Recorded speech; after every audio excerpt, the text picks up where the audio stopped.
going beyond demographics, just the who, the male, female, age, stuff like that, it gets a lot better when we start thinking about psychographics. And this is the motive of your customer. Why they are coming to you. What do they want? What do they need? And you can see right away that that becomes a much more powerful question, because a demographic study of your customer, you might find that, like I said, maybe it's a female baby boomer, 53 years old, and she likes to use credit cards and the internet. Now, that's one thing. But what if we take that up a notch and she's really frustrated by the lack of great Photoshop instruction? Now you're starting to get product ideas. Or in your case, maybe she's really frustrated by the way the stock industry has changed everything and it's much more difficult to get quality content or something like that. So you want to start asking why, and in a survey, or either in a written survey or a telephone survey, you can ask them, why do you do business with me? Contact your ideal customers and ask them. Yes? Before when you mentioned about the who, you said study magazines. I wasn't quite sure what you meant by that. Okay, I was going really quick, so I appreciate you catching me on that. What I meant was, think about the kind of magazines that you imagine the kind of people who might be buying your products or services would read or subscribe to. For me, I think about photography magazines, outdoor photographer, popular photography. What's some for you? You got any ideas? Because I find this interesting that we could help each other and delve into it. Well, my main core business is wedding, video, and photography. Okay. And that was, it would be obvious, or at least it would seem obvious, that I shouldn't be advertising in bridal type of magazines and going to bridal shows. Right. For some reason, I tried it and failed with it. Okay, there's a couple things, and you're right. It seems obvious, but one is that you don't have to actually advertise in them at this stage in the game. Okay. You can just use them as a resource, because they're so eager for your business that they're going to give you all sorts of good information. These specifically are the kind of people that are buying from, that are subscribing to us. So you might look at that and you might go, whoa, wait a minute, that's not my market at all. Also there's another thing, and that's that one of the mistakes I'll talk about a little bit later that I've made is paying full price for magazine advertising. You just don't do it. You just negotiate like crazy, because they are willing to do it, especially in this economic climate. Right now, for ads that I used to be paying $1,500 or $2,000 a month for, I'm paying $300, because they just want to keep me as a customer. How did you do that? I basically just said I'm not doing advertising anymore, and they came back and said, "Will you?" I got this bare bones.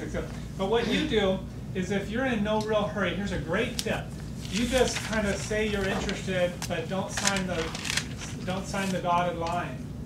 And you just kind of wait and let them come to you, and you get to know their their editorial publishing cycle, and you find out kind of when's the time when they're really desperate to fill in those holes.